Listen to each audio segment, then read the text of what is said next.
కథ ముగింపు లేనిదై సదా సాగదా.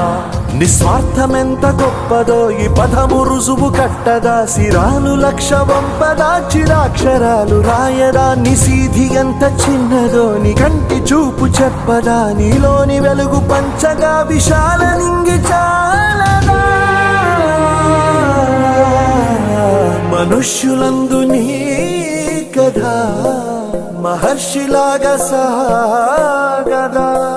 మనుష్యులందు నీ కథ మహర్షిలాగా సాగదా.